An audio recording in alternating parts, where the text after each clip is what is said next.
I deleted it. That's what I'm most ashamed of now. My 12-year-old son created something extraordinary, something prophetic, something that would prove he'd seen his own future, and I looked at it and pressed delete. Well, almost. The file went to the recycle bin on my computer and I never got around to emptying it, which means it stayed there for 4 years, waiting for the day I would desperately need to see it again, the day my world would collapse, and I'd remember that Carlo had tried to show me something impossible. It was a digital illustration. Carlo had taught himself graphic design at age 11, spending hours on Photoshop and Illustrator, creating images for his Eucharistic Miracles website. He was brilliant with technology, could make a computer do things I didn't even know were possible. But this particular image, the one he created in August 2002, wasn't for his website. It was something else, something that terrified me when I first saw it. My name is Antonia Salzano. I'm Carlo Acutis' mother. And if I told you that my son, at 12 years old, created a detailed digital illustration of his own beatification ceremony, complete with dates and locations he couldn't possibly have known, would you believe me? Because I didn't. Not until October 10th, 2020, when I stood in the Basilica of San Francesco in Assisi and saw with my own eyes that every single detail Carlo had drawn 18 years earlier had come true. But let me tell you who I was in 2002, because you need to understand why I reacted the way I did. I wasn't the Antonia Salzano you might know from interviews about Carlo. I wasn't this devout, prayerful mother who understood her son's spiritual depth. I was a completely different woman. I was a fashion executive at one of Milan's top design houses, working 70-hour weeks, obsessed with trends and collections and profit margins. I wore Prada and Armani, drove a Mercedes, lived in a pristine apartment in the Porta Venezia district, where everything was white and chrome and expensive, and I was embarrassed by my son. There, I said it. The truth I've carried for over 20 years. I loved Carlo desperately, completely, but I was embarrassed by him. Because while other mothers' children were playing football or learning guitar or doing normal kid things, my son was going to Mass every single morning at 6:30 a.m., praying the rosary on his knees, reading books about saints, and telling anyone who would listen about Eucharistic miracles. I'd take him to school, and he'd be wearing his usual jeans and sneakers, but carrying a rosary in his pocket. Other kids would make fun of him sometimes, call him the little priest, and I'd cringe. I wanted so badly for Carlo to just be normal, to care about the things other 11-year-olds cared about, to not stand out so much. My husband Andrea was different. He was gentler with Carlo's faith, more accepting. But me? I saw it as a problem to be managed. I'd say things like, "Carlo, maybe you don't need to go to Mass every single day. Once a week is enough." Or, "Carlo, do you have to talk about Jesus so much at school? What will people think?" And Carlo would just smile at me with those patient dark eyes and say, "Mama, I have to. This is what I'm here for." That phrase haunted me. This is what I'm here for. Like he knew something I didn't. Like he could see a bigger picture I was too blind to perceive. August 2002. Milan was sweltering, that oppressive heat where the city feels like it's melting.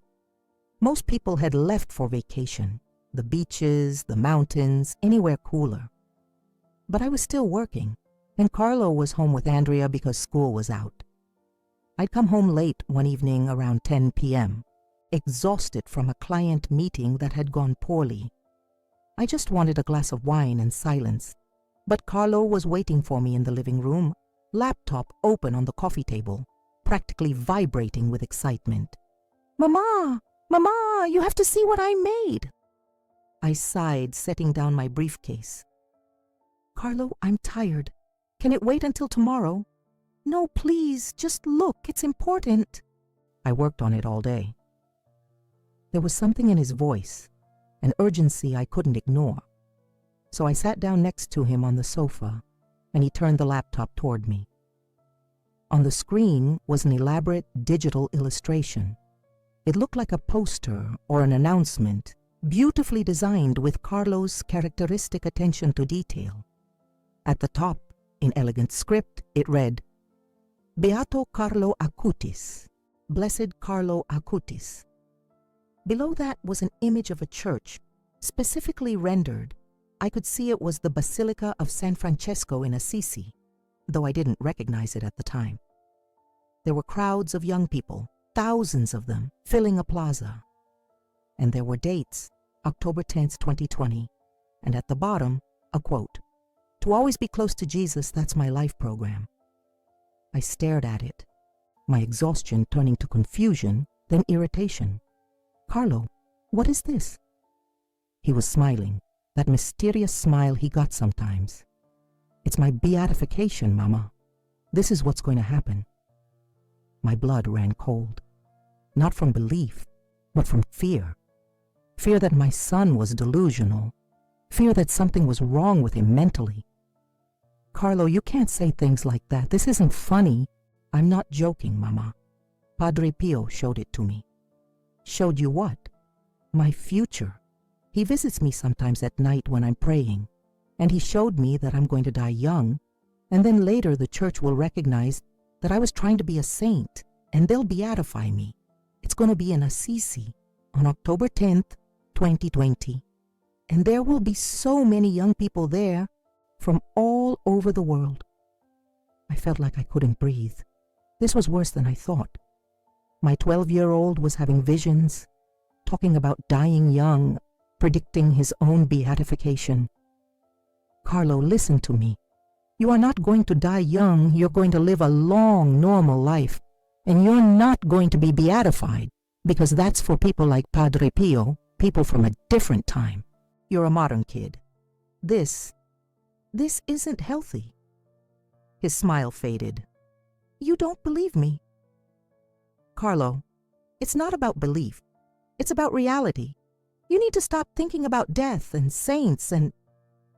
I'm not obsessed with death, Mama. I'm just not afraid of it. There's a difference. I stood up, too agitated to sit. I want you to delete this. Delete this file, and don't make anything like it again. Do you understand? He looked at me for a long moment, and I saw something in his eyes I'd never seen before. Disappointment, not in himself, but in me. Okay, Mama, if that's what you want. It is. He closed the laptop without another word and went to his room. I stood there in the living room, heart pounding, wondering what I'd just witnessed. Was my son mentally ill? Should I take him to a psychologist? How had I failed to notice this delusion developing? Before you judge me too harshly, let me ask you something. Where are you watching this from right now? Italy? The United States? Brazil? The Philippines? Wherever you are, imagine your 12-year-old child showing you a picture of their own funeral preparations, their own religious canonization. What would you think? Would you immediately believe them? Or would you, like me, think something had gone terribly wrong? If you want to hear the rest of this story, if you want to know what happened to that digital file and how every impossible detail came true, subscribe to this channel right now. Hit that notification bell, because what I'm about to tell you will challenge everything you think you know about what's possible. That night, after Carlo went to bed, I opened his laptop. I shouldn't have. It was an invasion of privacy, but I was terrified. I needed to see if there were other files like this, other signs of whatever was happening to my son. I found the illustration in his documents folder, titled simply, My Future, PSD, a Photoshop file. I opened it and looked at it again, this time more carefully. The level of detail was disturbing. Not just the Basilica in Assisi, but the specific lighting, the architectural details he couldn't have known without having been there, which he hadn't.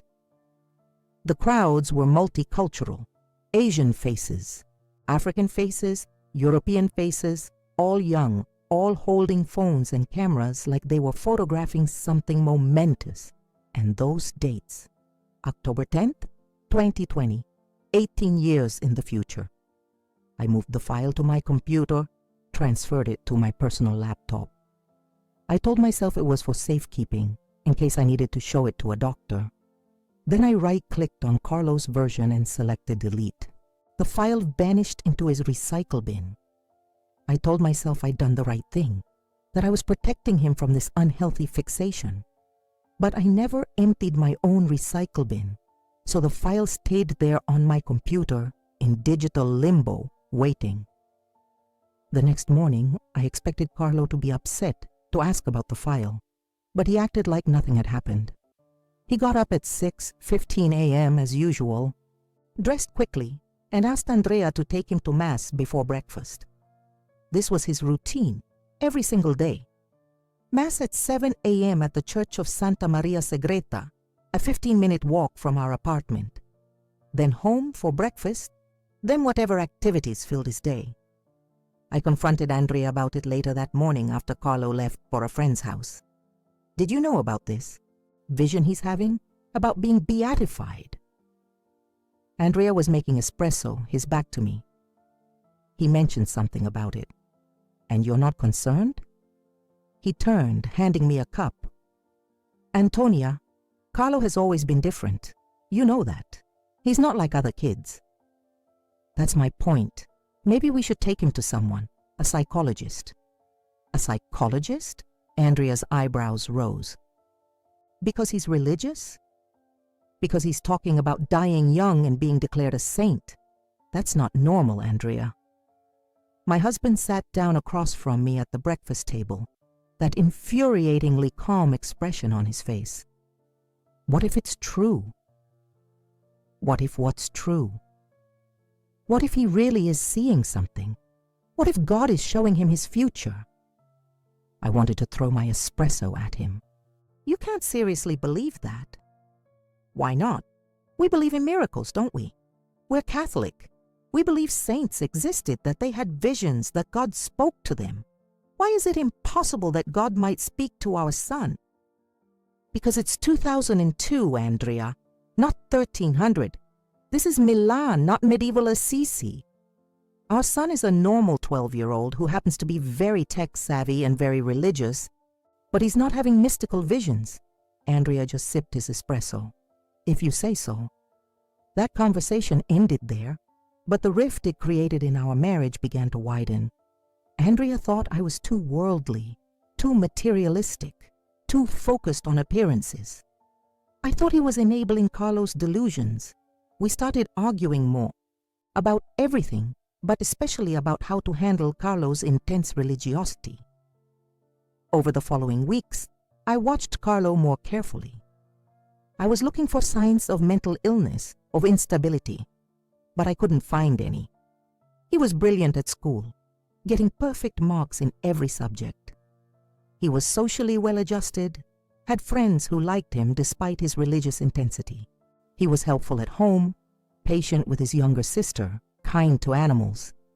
He built that Eucharistic Miracles website that was starting to get attention from church groups. He taught himself programming, graphic design, video editing. He volunteered at homeless shelters on weekends. By every objective measure, Carlo was thriving. Except for this one thing, this vision he claimed to have had, this illustration he'd created of an impossible future. September came. Carlo started 7th grade.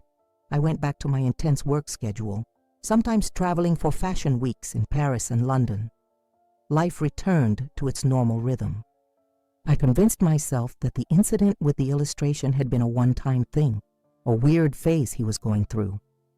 But then, one Sunday, in November 2002, we went to Mass together as a family. This was rare. Usually only Andrea took Carlo to weekday Masses, and I'd go on Sundays, but sit there mentally planning my work week. But this particular Sunday, something happened that I couldn't dismiss.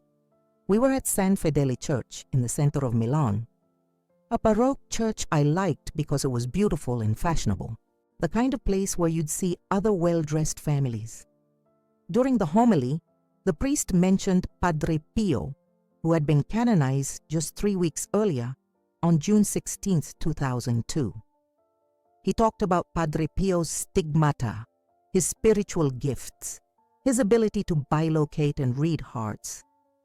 I saw Carlo's face light up.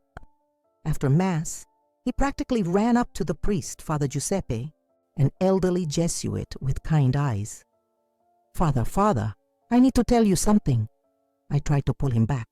"Carlo, Father Giuseppe is busy." But the priest smiled and knelt down to Carlo's level. "What is it, young man?" "Father, Padre Pio visits me. He comes to my room sometimes at night when I'm praying, and he teaches me things. He told me that I need to help young people understand the Eucharist, that I need to show them Jesus is really present. And he told me other things too, about my future." I grabbed Carlo's arm, probably too hard. "I'm so sorry, Father. He has an active imagination." But Father Giuseppe was looking at Carlo with an expression I couldn't read. Not dismissive, not patronizing, serious, thoughtful. "Carlo, what else did Padre Pio tell you?" "He told me that my life will be short, but it will be a seed that grows into a big tree. He told me that I shouldn't be afraid of suffering because Jesus suffered for us. And he told me—" Carlo glanced at me, then continued, "that my mother would understand everything later, but she wouldn't understand now." My face burned with embarrassment. Father Giuseppe stood up, looking at me now. "Signora Salzano, might I speak with you privately for a moment?" We stepped aside while Andrea and Carlo waited. Father Giuseppe spoke quietly. "I've been a priest for 43 years. I've heard many children say many things. Most are imagination, yes. But occasionally, very occasionally, I encounter something genuine. Your son is exceptional. I can sense it. Don't discourage his spiritual life out of fear. But Father, he created this illustration of his own beatification. He talks about dying young. That's not healthy. Or it's prophetic. Have you considered that possibility? Father, with all respect, this is 2002. We don't have child mystics anymore." He smiled gently. "Why not? Did God retire? Did he stop calling people to holiness? Signora, I suggest you keep an open mind. And keep that illustration, whatever it is. You might need it someday." I left that conversation deeply unsettled. Too unsettled to go back to my comfortable dismissal of everything Carlo was saying. Winter 2002 turned into spring 2003. Carlo turned 13 in May. I bought him the latest computer, top of the line, thinking maybe if I supported his technical interests, he'd focus less on the religious aspects. Instead, he used it to expand his Eucharistic Miracles website, making it even more sophisticated. He added interactive maps, video testimonials, historical documents. The site was starting to get thousands of visitors per month. My work was going well. I'd been promoted to creative director at the fashion house, a position I'd been working toward for years. It meant even longer hours, more travel, more prestige, more money, everything I thought I wanted. But it also meant I was home less, saw Carlo less, knew him less. Andrea would tell me things. Carlo spent 3 hours at the nursing home yesterday, visiting elderly people who have no family. Or Carlo gave away his allowance to a homeless man. Or Carlo stayed after school to tutor a kid who's failing computer class. And I'd nod absently thinking, that's nice, while reviewing fabric samples or answering emails. I was proud of him in an abstract way, but I was also slightly annoyed that he wasn't more ambitious, more worldly. He could have been making money with his technical skills. He could have been building a portfolio for university, for a career in tech. Instead, he was spending his talents on a website about religious miracles and volunteering at soup kitchens. One Saturday in July 2003, I came home from a business trip to London and found Carlo in his room, surrounded by printouts of saints' lives. He was creating what he called holy cards, small prayer cards with pictures of saints and their quotes, designed beautifully in Photoshop. He was planning to distribute them at his school. "Carlo, why are you doing this?" I asked, exasperated. "You're 13. Shouldn't you be? I don't know, going to the movies with friends, playing video games? He looked up at me, surprised. Mama, I do those things too. I played Halo with Marco yesterday, and I'm going to see Finding Nemo next week with some kids from school. But this is important too. Why is it so important? Because most people my age think God is boring. They think faith is for old people. I want to show them that you can be young and modern and still love Jesus. That the saints weren't weird people from the past. They were normal people who made an extraordinary choice to say yes to God completely. I sat on his bed, suddenly tired. Carlo, do you ever wish you were different? That you cared about the things other kids care about? Like what? Like fashion, sports, being popular? He thought about it seriously. No, Mama, I like who I am. God made me this way for a reason, and I'm happy. Really happy. Aren't you happy? The question hit me like a slap, because the truth was, I wasn't. I was successful, admired, well paid, but happy. I couldn't remember the last time I'd felt genuinely joyful. My life was a performance, a carefully curated image. And here was my 13-year-old son asking me with perfect innocence if I was happy. I'm fine, Carlo. Fine isn't the same as happy, Mama. I left his room without answering. That conversation stayed with me for weeks. I started noticing things I'd been too busy to see before. Carlo's constant cheerfulness, even when things went wrong. His patience, even when people were rude to him. His generosity, even when he had very little. He was genuinely content in a way I'd never been, despite having everything he didn't: money, status, success. And slowly, very slowly, I started to wonder if maybe I was the one who had it wrong. Maybe Carlo's priorities weren't childish or delusional. Maybe they were just right. In September 2003, Carlo started 8th grade, his last year of middle school. He was talking about what high school to attend, what he wanted to study. He loved science, especially biology. He was fascinated by how the Eucharist, from a scientific perspective, couldn't be explained by transubstantiation without faith. He wanted to be a doctor or possibly a computer scientist, something where he could help people.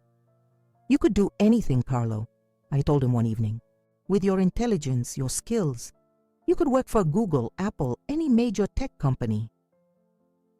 Maybe, he said, but Mama, what's the point of success if you're not using it for something that matters eternally?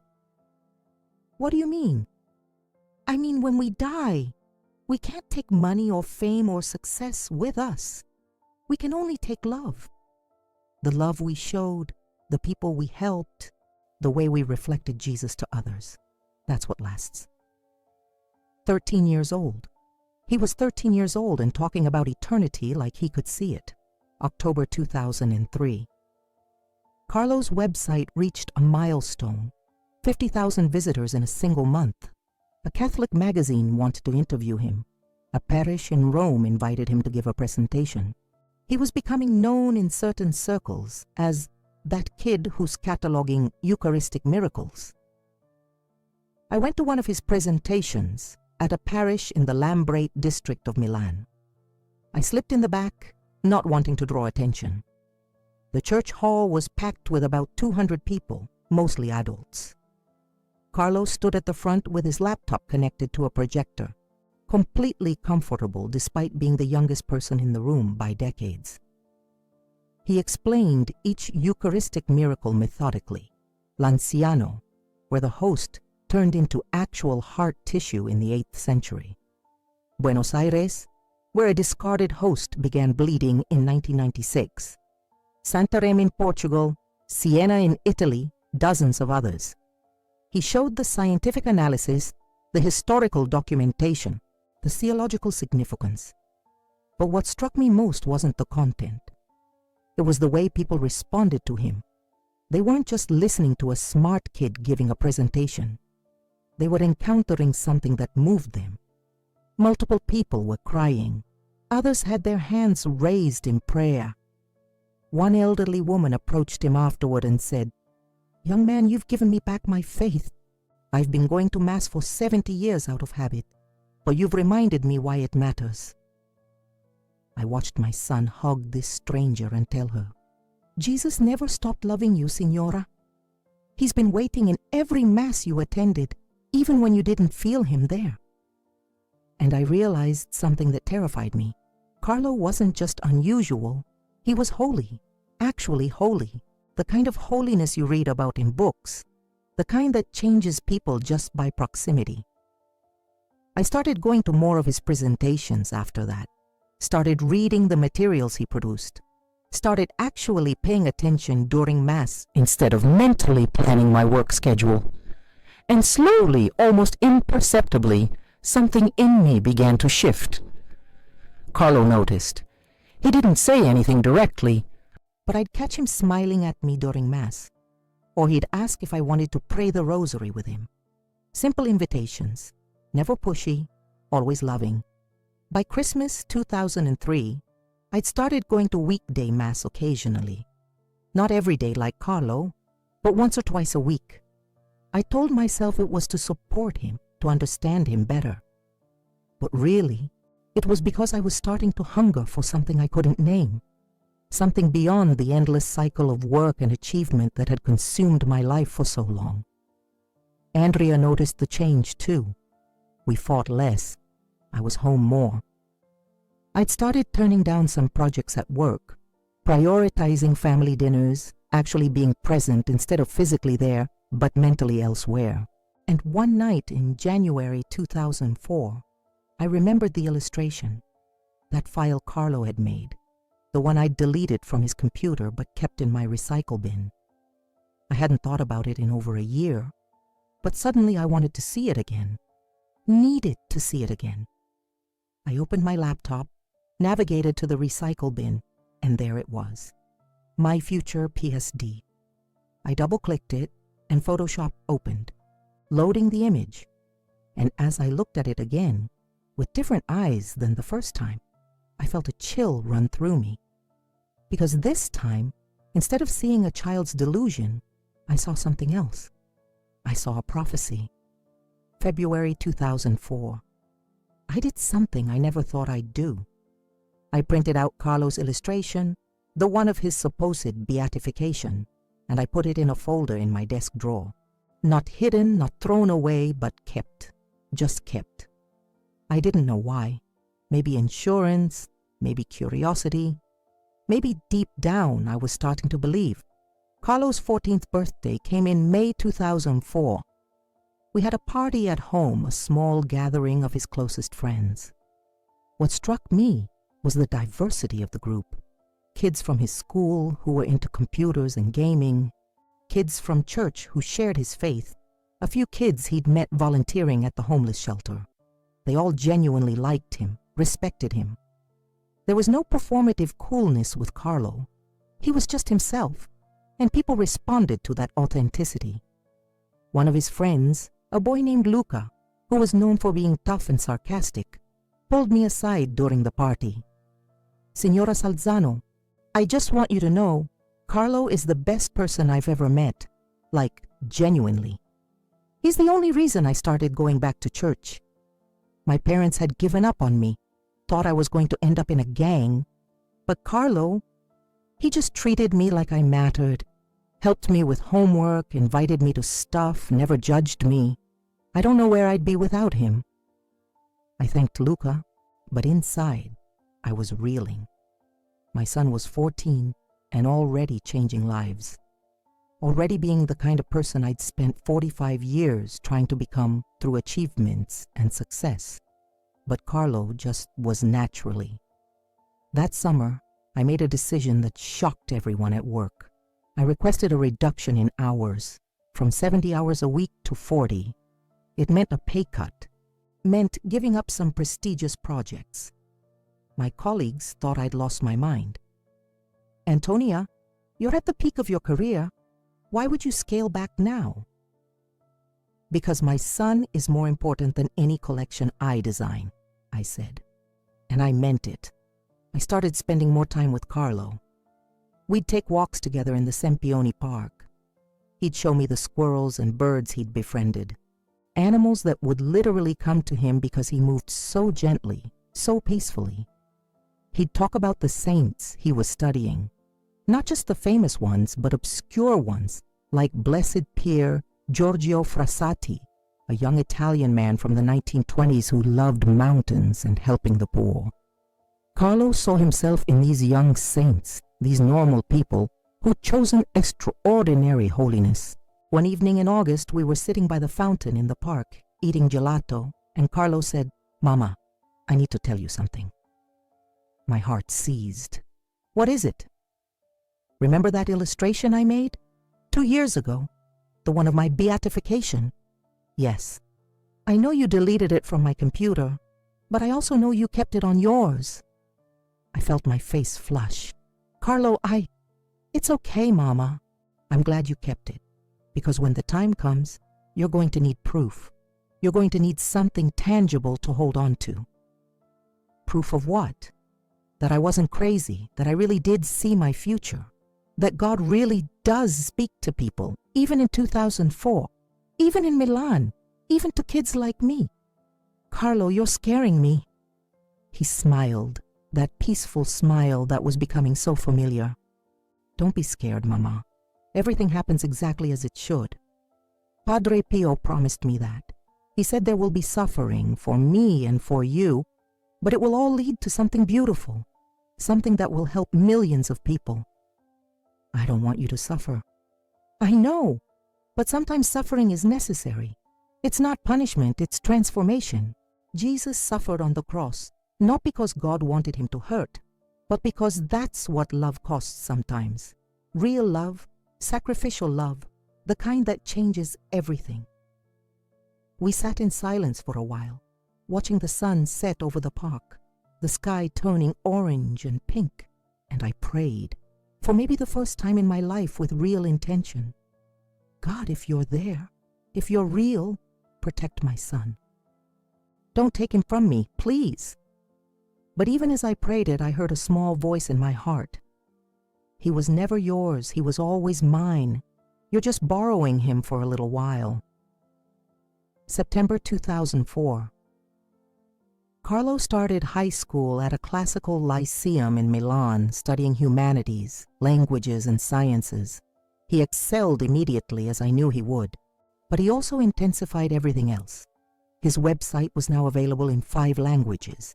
He was giving presentations at parishes across Italy. He was corresponding with people around the world who'd discovered his work, and his faith deepened even more. He started going to confession weekly, doing Eucharistic adoration, reading theology books that even I, with a university education, found difficult. He was preparing for something, I could sense it, like an athlete training for a race or a soldier preparing for battle. He was getting ready. October 2004 brought a moment I'll never forget. I was at a work meeting, reviewing designs for the spring collection, when my phone rang. It was Andrea, and his voice was strange. "Antonia, you need to come home, now." "What's wrong?" "Is it Carlo?" "Just come home." I left the meeting immediately, drove home in a panic. When I arrived, Andrea met me at the door. "He's fine. He's in his room, but you should talk to him." I went to Carlo's room. He was sitting at his desk, looking at his computer screen, and when he turned to me, his face was radiant, literally radiant, like light was coming from inside him. "Mama, Jesus spoke to me today." I sat on his bed, hands shaking. "What?" "During adoration at church. I was kneeling in front of the Blessed Sacrament and I heard his voice. Not audibly, but so clearly, so distinctly. He told me that I don't have much time left on earth, but not to be sad because my real work begins after I die. He told me that my life will be a bridge, showing young people that they can be modern and holy at the same time. He told me that you would struggle with my death more than anyone, but that eventually you'd become one of the greatest witnesses to my mission. Tears were streaming down my face. "Carlo, please stop. Please don't talk about dying. Mama, I'm not afraid. And you don't need to be afraid either. Death is just a doorway. We're made for eternity. This life is just the beginning. Before we move forward, I need to ask you something, and I want you to really think about your answer. Have you ever had a moment where God tried to speak to you, and you ignored it because you were too scared or too busy or too convinced you knew better? Write in the comments right now. I'm listening now. Just those 3 words, because what I'm about to share next will require you to be open to possibilities you might have dismissed your entire life. And if you haven't subscribed yet, do it now. Click that button, hit the notification bell. This story gets more intense, more impossible, more beautiful. You don't want to miss what comes next. Also, I need to say something important. Creating these videos, researching these testimonies, sharing these profound truths, it requires resources and time. If this channel has been an answer for you, consider leaving a super thanks. This financial support, no matter how small it seems, sustains this mission and allows us to continue bringing profound and transformative content to more lives who need this word. Every contribution, every gesture of support makes it possible to keep these stories alive and reaching the people who desperately need them. November 2004 through September 2006, 23 months. That's how long I had left with Carlo before everything changed. But I didn't know it then. I thought we had decades. I thought I'd watch him graduate, go to university, get married, have children. I thought I had time. Carlo turned 15 in May 2006. He was taller now, his voice fully changed, looking more like a young man than a boy. But his spirit remained exactly the same, joyful, devoted, completely given to God. His Eucharistic Miracles website had become internationally known. Catholic schools were using it as an educational resource. Parishes were displaying his research in exhibitions. A cardinal in Rome had mentioned it in a homily. But Carlo remained humble. When people praised him, he'd always deflect. It's not my work, it's Jesus's work. I'm just the tool he's using. That summer we took a family vacation to Assisi. Carlo had always wanted to go to see where St. Francis had lived, to pray at the Basilica. We spent 3 days there walking the medieval streets, visiting the churches, soaking in the peaceful atmosphere of that holy city. On our last day, we were in the Basilica of San Francesco, the lower church where St. Francis is buried. Carlo stood in front of Francis's tomb for a long time, completely still, eyes closed, hands folded. I watched him from a distance, and I saw something I can only describe as communion, like he was talking to Francis, and Francis was answering. When he finally moved, he came to me with tears on his face. "Mama, this is where it will happen." "Where what will happen?" "My beatification in the Upper Basilica, October 10th, 2020. I just saw it again, clearer than ever. There will be thousands of young people from every country. And you'll be there in the front row, and you'll understand everything." My throat tightened. "Carlo, why do you keep saying these things?" "Because they're true, Mama, and because I need you to be prepared. When I die, and it will be soon, you're going to be devastated. You're going to question everything. But if you remember this moment, if you remember that I told you with absolute certainty what would happen, it will help you hold on." I couldn't respond. I just pulled him into a hug and held him. This boy, this almost man, who could see things I couldn't see, who knew things he shouldn't know. We returned to Milan in late August. Carlo started his second year of high school, still brilliant, still beloved by everyone who knew him. But I noticed subtle changes. He was more intense about his work, like he was racing against a deadline. He updated his website constantly, adding new miracles, new documentation. He wrote letters to friends, long letters full of encouragement and spiritual guidance. He organized his computer files meticulously, created folders with clear labels, wrote instructions for how to access everything. "Carlo, what are you doing?" I asked one September evening, finding him at 11 p.m., still organizing digital files. "Making sure everything's in order, so when I'm gone, people can continue the work." "You're not going anywhere." He looked at me with such compassion. "Mama, denial doesn't change reality. It just makes reality harder when it arrives." On October 3rd, 2006, Carlo woke up with a terrible headache. He said it felt like his skull was splitting open. I gave him aspirin and told him to stay home from school, thinking it was just a migraine, but the pain didn't subside. It got worse. By October 5th, he could barely stand. We took him to the hospital. The test came back quickly. Acute lymphoblastic leukemia, stage 4. Aggressive, advanced, already spreading. The doctors were shocked. These symptoms usually developed over months, but Carlo's case had appeared suddenly, violently. "How long?" Andrea asked the oncologist. The doctor hesitated. "Days, maybe a week. It's very advanced. We can try chemotherapy, but given the progression..." I couldn't hear the rest. The room was spinning. My 15-year-old son, healthy and vibrant just days ago, was dying. When we told Carlo, he nodded calmly. "Okay, then we don't have much time. Can I receive communion every day I'm here?" "Carlo, did you hear what the doctor said?" I was almost shouting. "You're dying." "I know, Mama. I've always known. Remember?" He was right. He'd been telling me for years, but I hadn't wanted to believe. Couldn't believe. The next days were surreal. Carlo was in the hospital, weakening rapidly. The leukemia was destroying his body at an impossible speed, but he remained peaceful, joyful even. He asked for a priest to bring him communion every morning.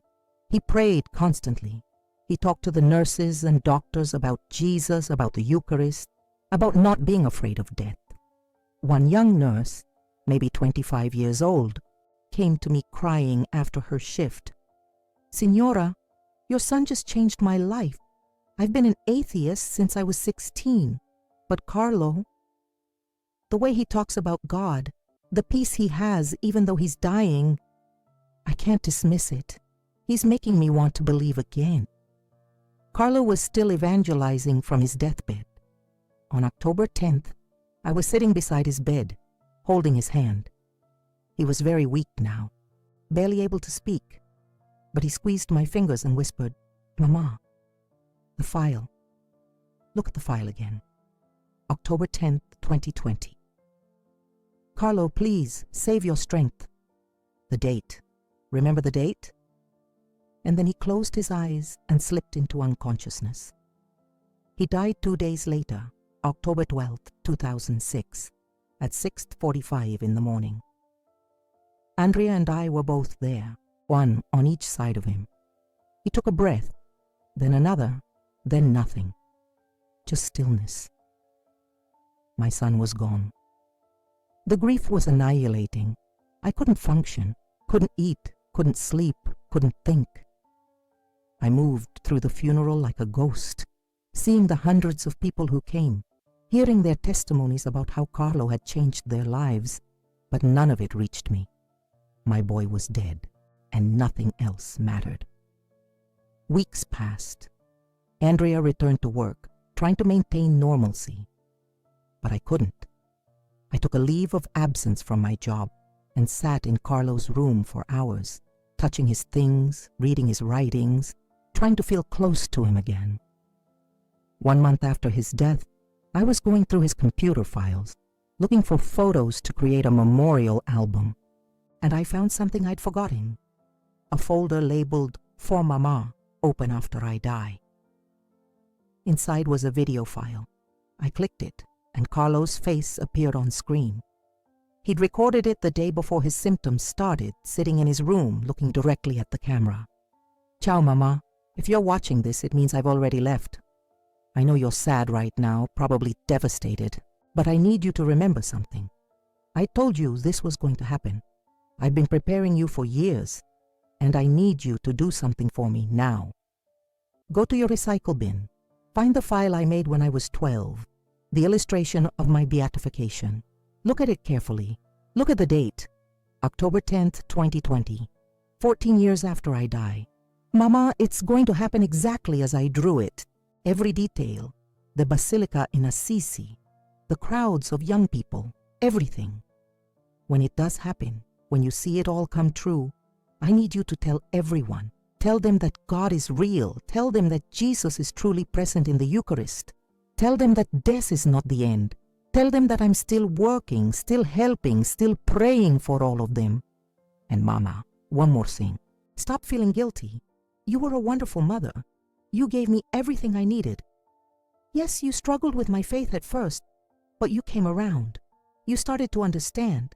That's all I ever wanted, for you to discover what I discovered, that Jesus is everything.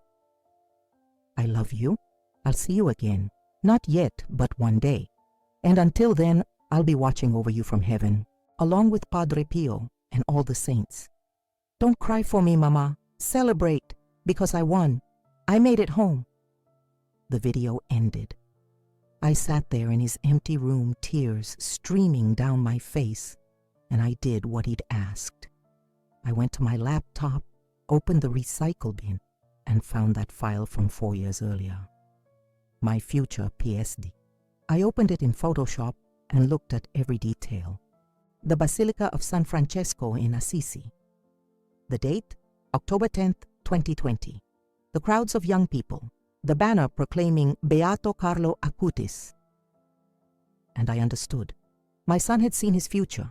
God had shown him, and he'd tried to show me, but I'd been too afraid to believe. The years after Carlo's death were the hardest of my life, but they were also the years when I finally became the person he'd always believed I could be. I quit my job in fashion entirely. None of it mattered anymore. All those collections, all those designs, all that prestige, it was empty, meaningless. Instead, I dedicated myself to sharing Carlo's story. I started speaking at parishes, at schools, at conferences.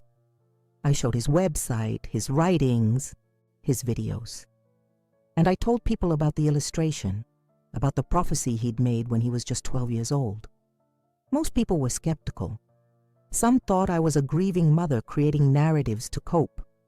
Others thought Carlo had just been lucky, that his prophecy was coincidence. But I knew, deep in my soul, I knew that October 10th, 2020 would prove everything. In 2013, the Archdiocese of Milan opened Carlo's cause for beatification. They investigated his life, interviewed hundreds of witnesses, examined his writings. And in 2018, Pope Francis recognized a miracle attributed to Carlo's intercession. A Brazilian boy with a severe pancreatic condition who was healed after his parents prayed for Carlo's intercession. The Vatican announced in 2020 that Carlo would be beatified on October 10th in Assisi. When I heard the date, I collapsed. October 10th, 2020. Exactly as Carlo had drawn it, exactly as he'd prophesied. 18 years ago, a 12-year-old boy had created a digital illustration of his own beatification, complete with the correct date and location, and now it was coming true. I pulled out the file. I'd printed it on high-quality paper years ago and kept it in a frame, and I stared at it. Every detail Carlo had drawn was matching reality. The basilica, the date, everything. October 10th, 2020 arrived. The ceremony was scaled down because of COVID-19 restrictions, but it happened. I was there in the Basilica of San Francesco in Assisi, sitting in the front row, exactly where Carlo had drawn me 18 years earlier. When Cardinal Agostino Vallini read the decree proclaiming Carlo blessed, I looked up at the image of my son projected on the basilica wall and whispered, "You were right. You were right about everything." After the ceremony, young people lined up for hours to pray at Carlo's tomb, which had been moved to Assisi. Teenagers, college students, young adults from every country, every background. They wore jeans and sneakers just like Carlo had. They carried smartphones and tablets. They were modern young people, connecting with a modern saint who showed them that holiness was possible, even in the 21st century. One young woman, maybe 19 years old, approached me afterward. She was crying. "Signora Salzano, I was planning to kill myself next week. I'd bought the pills, written the note. But then I discovered Carlo's story, and I realized that if he could face death with such peace and joy, if he could offer his suffering for others, then maybe my pain could have meaning too. Your son saved my life. He literally saved my life." I held this stranger, and we cried together. And I understood what Carlo had meant years ago when he said, "My real work begins after I die." Over the following years, the reports kept coming. Healings, conversions, miracles. Young people returning to the church because of Carlo's example. Families rediscovering faith together. Priests receiving new vocations. All because a 15-year-old boy had lived his short life with such complete devotion to Jesus. In 2024, the Vatican announced a second miracle. A university student in Florence who'd fallen from a building and should have died but survived with no injuries after her mother prayed to Carlo. The canonization was announced for April 2025. Carlo Acutis would officially become a saint. I'm 70 years old now. My life looks nothing like I thought it would. I'm not a fashion executive. I'm not wealthy or prestigious. I'm a mother who spends her days telling people about her son, showing them that God is real, that miracles still happen, that sanctity is possible for everyone. And I keep that illustration, that prophetic image Carlo created at age 12, as a reminder.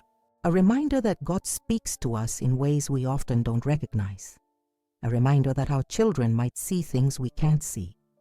A reminder that we should never dismiss the impossible, because with God, nothing is impossible. Carlo saw his future. He knew he would die young. He knew he would be declared a saint. He knew that his death would bear fruit in millions of lives, and he accepted it all with joy, with peace, with complete trust in God's plan. That 12-year-old boy who created a digital illustration of his own beatification wasn't delusional. He wasn't mentally ill. He was prophetic. He was a saint in the making even then, and I was too blind to see it. But I see it now. Finally, I see it. April 27, 2025. Tomorrow my son becomes officially recognized as Saint Carlo Acutis. And I'm sitting here in my apartment in Milan, looking at that illustration one more time. The one I almost deleted. The one I was embarrassed by. The one that proved to be a perfect prophecy. Every detail came true, every single one. The basilica, the date, the crowds of young people, all of it. Because God showed it to Carlo when he was just 12 years old, and Carlo had the courage to believe what he saw, even when his own mother didn't believe him. I've spent the last 19 years telling Carlo's story, speaking at hundreds of events, writing books about his life, appearing in documentaries, meeting with popes and cardinals and ordinary people whose lives were changed by my son. And tomorrow, in St. Peter's Square, in Rome, Carlo will be declared a saint for all time. St. Carlo Acutis, the first millennial saint, the patron saint of the internet and computer programmers, the saint for young people trying to navigate faith in a digital age, the proof that you don't need to be old or from centuries past to be holy. You just need to say yes to God completely. Tomorrow I'll be in the front row again, just like at his beatification. I'll be 71 years old, wearing simple clothes, not the designer fashion I used to live for. And when the Holy Father reads the decree of canonization, I'll think about that moment 18 years ago when Carlo tried to show me his future, and I refused to see it. I wish I could go back. I wish I could tell that 47-year-old version of myself, listen to your son, believe him. He's not crazy. He's seeing something real, something holy, something that will change millions of lives. But I can't go back. All I can do is move forward, carrying his message, sharing his witness, helping people understand what took me too long to learn. God is real. Jesus is truly present in the Eucharist. Death is not the end, and holiness is possible for everyone, no matter how young, no matter how modern, no matter how unlikely it seems. Carlo proved all of that, and he did it by living just 15 years. 15 short years that had more impact than most people's 8-year lifespans. Because he understood what I didn't. It's not about length, it's about depth. It's not about how long you live, it's about how completely you love. Before I finish, I need to tell you something very important. If this story has touched your heart, if Carlo's witness has moved you, if you're starting to wonder if maybe, just maybe, God is real and active and calling you, don't ignore that feeling. That's the Holy Spirit working in you. That's God knocking on the door of your heart. And if this channel has been an answer for you, consider leaving a super thanks. This financial support, no matter how small it seems, sustains this mission and allows us to continue bringing profound and transformative content to more lives who need this word. These stories take time to research, to verify, to present with the care they deserve. Your support makes it possible to keep doing this work, to keep sharing these testimonies that can change lives. But more than financial support, I want something else from you. I want you to go to the comments right now and write 3 words. Carlo, pray for me. That's it. Just those 3 words. Because Carlo is in heaven right now, interceding for everyone who asks. He promised he would keep working after his death, and he has. Thousands of documented healings, conversions, miracles, all because people asked for his intercession. And subscribe to this channel. Hit that notification bell, because there are more stories like Carlo's, more modern saints whose lives prove that God is still active, still calling, still transforming ordinary people into extraordinary witnesses. If you're far from God right now, if you think faith is impossible for you, if you've convinced yourself that you're too modern, too educated, too sophisticated to believe, I understand that. I was you. I was exactly you. I was the fashion executive who thought religion was for simple people, who was embarrassed by her own son's devotion, who deleted an image that turned out to be a prophecy because I couldn't handle the implications. But Carlo taught me something. God doesn't give up on us even when we give up on ourselves. He keeps pursuing us, keeps knocking, keeps sending messengers, sometimes in the form of a 12-year-old boy with a laptop and a vision. So take one step, just one. Visit a church, light a candle, tell Jesus you don't believe but you're willing to try. Ask Carlo to pray for you. Open yourself to the possibility that maybe, just maybe, there's more to reality than what you can see and measure and control. That's all Carlo ever asked of anyone. Not blind faith, just openness, just willingness, just that first step. And if you take it, if you open that door even a crack, I promise you, based on 19 years of watching it happen over and over, your life will change. Not necessarily in the ways you expect, not always in easy ways, but in ways that matter eternally. Carlo's illustration, the one I almost deleted, sits on my desk now. I look at it every morning when I wake up and every night before I sleep. And I thank God for refusing to let me destroy it, for preserving it in my recycle bin, for making sure I would one day understand its significance. Because that illustration is proof. Proof that God speaks to us. Proof that prophecy is real. Proof that my son saw his future and accepted it with joy. Proof that holiness isn't impossible, even in 2025, even in a digital age, even for ordinary people like you and me. Tomorrow, Carlo becomes a saint officially. But he's always been a saint.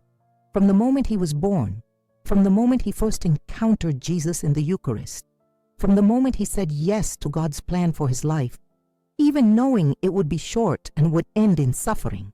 And his mission continues. Every person who hears his story and returns to faith, every young person who realizes they don't have to choose, between being modern and being holy. Every parent who learns to pay attention to their children's spiritual intuitions instead of dismissing them. Every skeptic who encounters Carlo's witness and starts to wonder if maybe there's more to life than material success. All of it is Carlo's work continuing. Brother, sister, wherever you are in the world right now, know this. Carlo is praying for you. He's interceding for you. He's asking Jesus to give you the grace you need to take that next step toward faith, toward hope, toward the life you were created to live. Don't waste the time you have, the way I wasted so many years chasing things that didn't matter. Don't ignore the nudges of the Holy Spirit, the way I ignored Carlo's prophecy for so long. Don't be afraid of a God who loves you more than you can imagine. Say yes, like Carlo did, like the saints did, like millions of ordinary people throughout history have done. Just say yes, and watch what God does with that simple offering. I'm Antonia Salzano, Carlo Acutis' mother, and I'm standing here today as living proof that it's never too late to change, never too late to believe, never too late to let God transform your life into something beautiful. All because a 12-year-old boy created a digital illustration of his future and had the courage to show it to his skeptical mother. Tomorrow he becomes St. Carlo Acutis, but he'll always be my son, my beautiful, brilliant, holy son who saw what I couldn't see and patiently waited for me to catch up. Share this testimony. Send it to someone who needs hope. Post it everywhere. Tell Carlo's story to everyone you meet, because his mission isn't finished. It's just beginning. And you, yes, you watching this right now, you're part of it. St. Carlo Acutis, pray for us. Jesus, truly present in the Eucharist, transform us. May God bless you and make you a light in the darkness. Amen.